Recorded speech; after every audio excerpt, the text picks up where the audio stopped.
Femme au foyer est la parole, de préparer le petit déjeuner, laver les assiettes, s'occuper de la maison, faire la lessive, s'occuper des enfants, préparer le déjeuner, préparer le dîner, jour après jour, année après année, pour au final ne recevoir aucune reconnaissance ni aucune gratitude, pour au final s'entendre dire que l'on ne sert à rien, que l'on est bonne à rien, que l'on est inutile.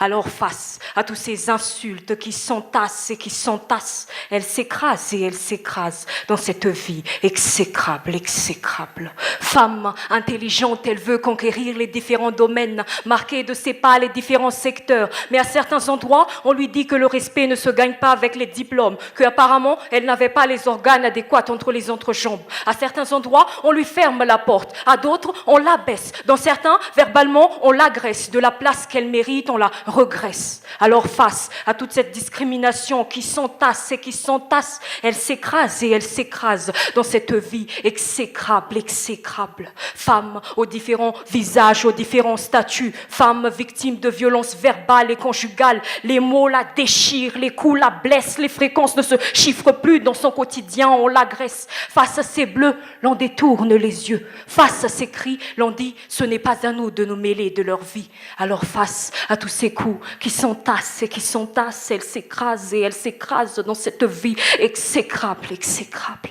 Mais à force de trop laisser s'entasser, on finit par se laisser aller. À force de trop s'écraser, l'on s'aplatit, l'on disparaît et l'on n'existe plus. Alors, à tous ces ingrats qui se sont auto-amnésiés au point d'oublier que cet utérus qu'ils méprisent les ont jadis portés, à ces mégalomanes qui ont dû zapper leur cours de science au point de croire qu'un spermatozoïde à lui seul suffisait pour créer la vie, à tous ces hommes qui disent que la femme est inutile, moi je leur dis, et toi ?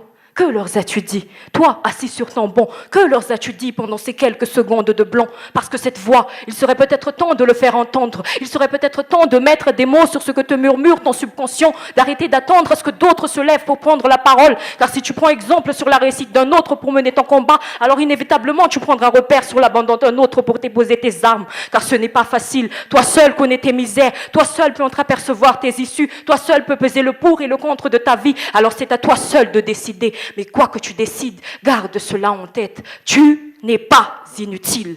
Tu as la force mentale, tu as l'intelligence, tu as les qualités. Alors quoi que tu entreprennes, tu peux y arriver. Alors ne l'oublie jamais. Femme, tu n'es pas inutile. Tu es même essentielle.